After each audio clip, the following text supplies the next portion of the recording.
Solitude. Oxygen.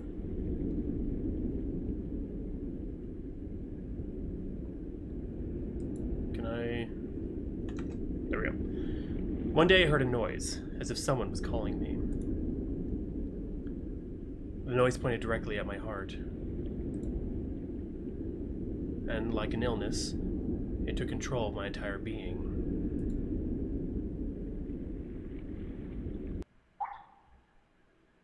Prologue, Embryo. Unable to find the desire to live, looking at a sinking city, deep into an abyss with no future, I struggled to find oxygen.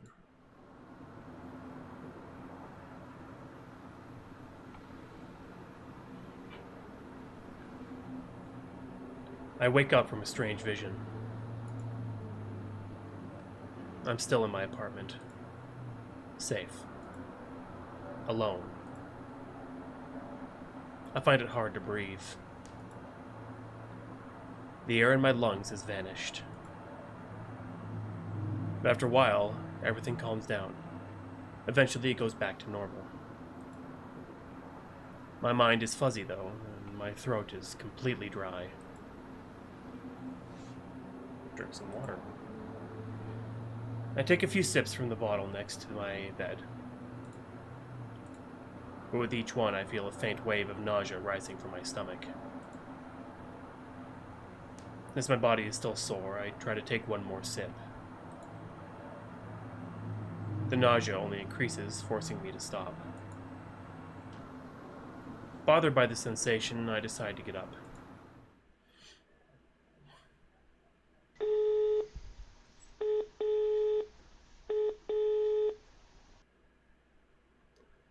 When things get too rough, I call him.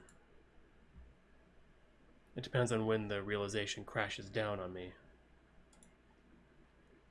After all, I can only feel at ease by talking to him. Hi, am I bothering you? I always answer your calls with pleasure. I'm happy to hear that. What's happening? I had a nightmare. The usual one. I see. Have you tried to explore it more? Why should I do that? So that you can understand it better. And maybe you'll understand yourself better too. I don't know. It scares me too much. I think it's to be expected. You probably just need more time. How are you feeling, though? My head has been hurting since I had that dream. It feels like it's etched on my mind. This day has started awfully. Don't think about it too much. I'm here for you. Just go through your day. Don't be afraid. Easy for you to say. Sorry. I didn't want to be rude to you. I'm just tired, that's all. Don't worry. I understand that. Well, I should really get ready now.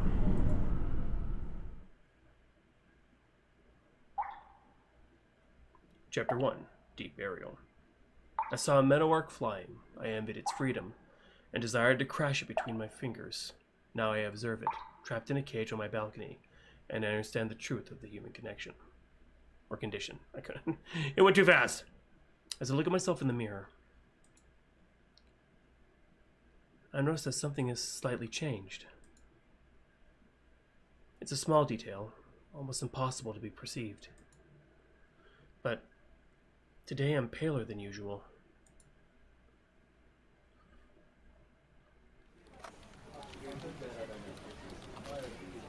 My skull is crumbling.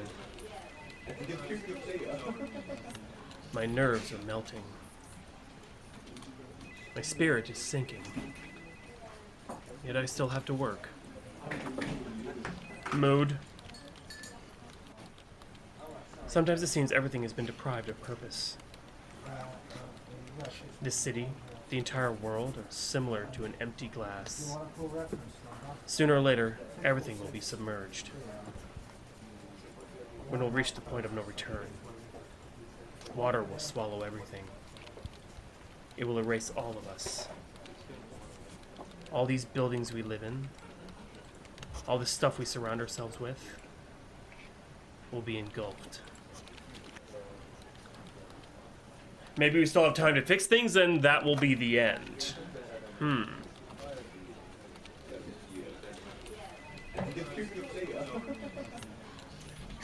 Do we go full dark? That's what I'm kind of leaning towards that too, because even in my darkest moments, I still try and kind of find a little bit of light.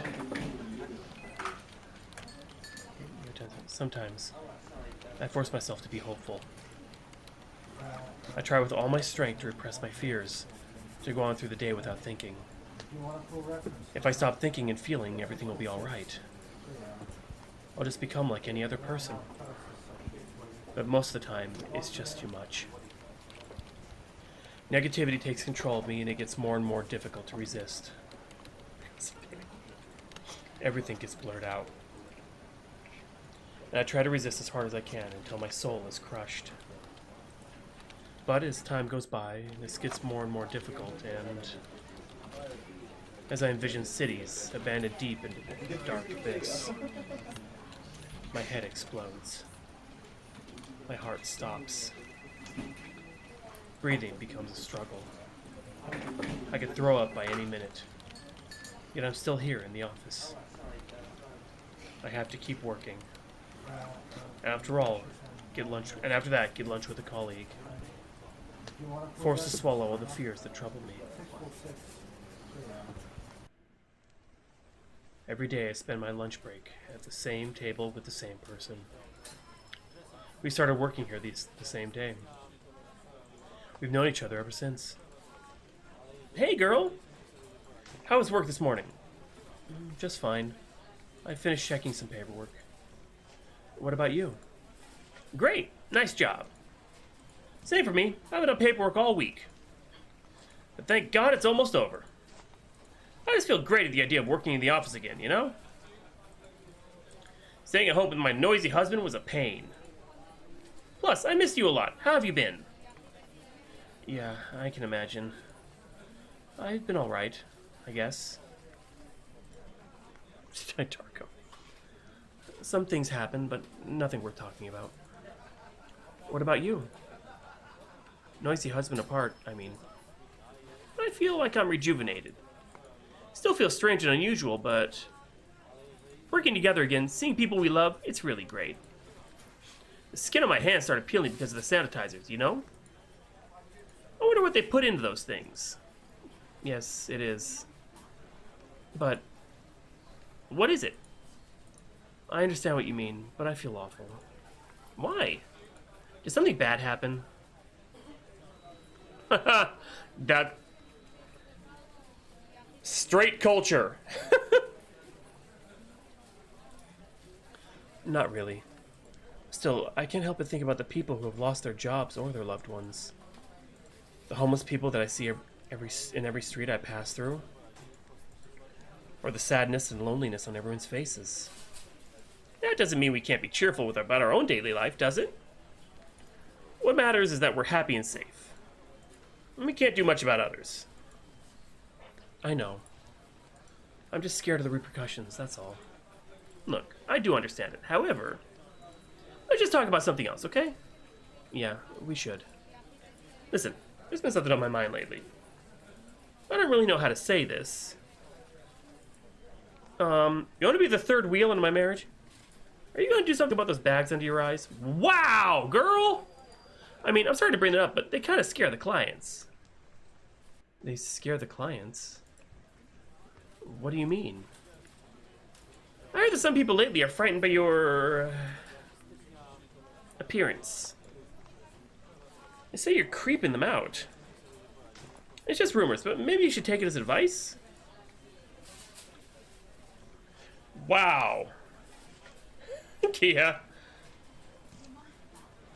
Fuck. Yeah, this is a normal person. But wow. I'm gonna be standoffish. No, fuck that. It's none of your business, isn't it? Oh. Well, I'm just looking out for you. There's no need to get upset. I'm just worried about your health. If you don't take care of yourself, you might collapse during work. That'd be a problem, don't you think? You should really drink more often. I've never seen you with a glass of water. You should definitely get more sleep. We'll see. Thank you for worrying about me. You look kind of sad lately. What is it? Do I open up to her, or do we just say I'm not in the mood to talk about it? Or the hubby say harmless? Sometimes the husband is valid. Open up to her, not in the mood. Alright, that's one for each.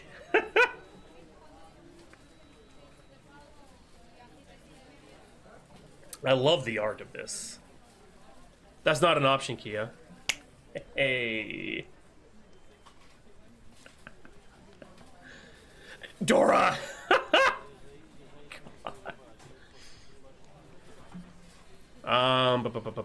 Okay, not alright.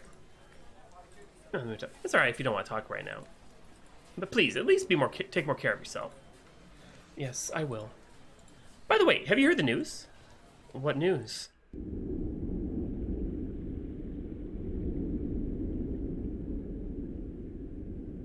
What?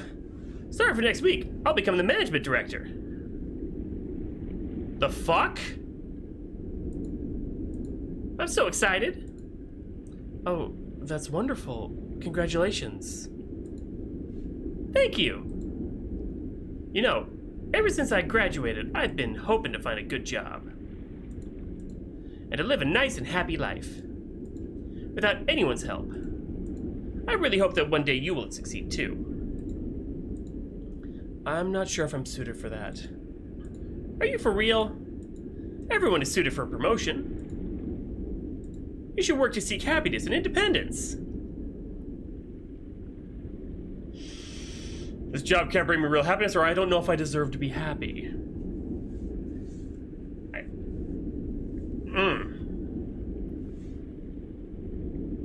Be honest. That could be either choice then, as MC.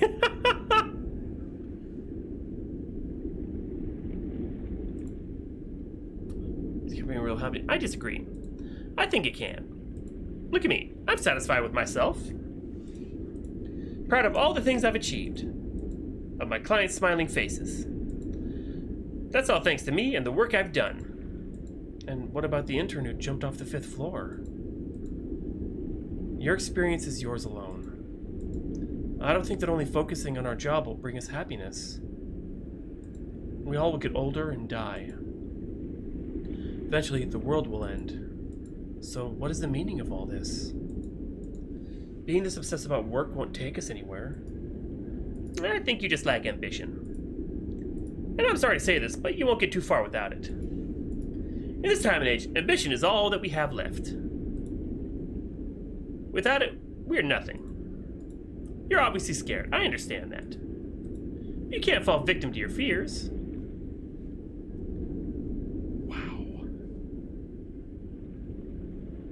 I look into her empty, slimy eyes, and can't help but wonder if she really believes in what she's saying.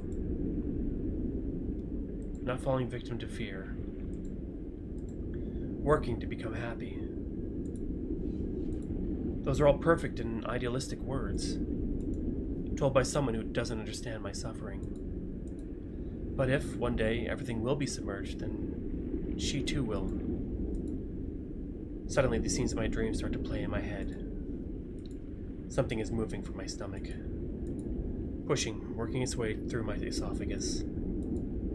I rush to the bathroom and let out everything.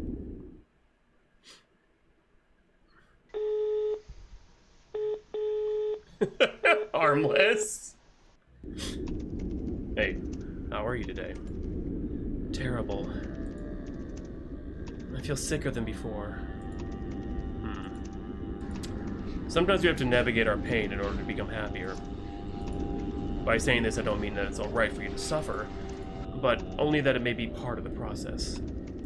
Yeah, but where will that get me? You want to get rid of the dream, right? You're terrified of it. That's why you react so strongly. why you're so angry, and why you feel the need to expose your view of the world. We all need to freely express ourselves, to be more sincere with ourselves and others. That's what you are doing. Maybe the dream itself is pushing you towards this path. So can you really say it's a bad dream? Are the things you see in your sleep so evil? I want you to focus on that, and understand what you think and feel about it. Don't take these feelings for granted, and explore them as much as you can. CEO baby. I'll think about it. Thanks for your advice, as always. I'll try to go to sleep now. Have a good night. Remember, I'm always here for you. Watch him be like Cthulhu or something. I'm still so pale. Should I really give in to my dreams?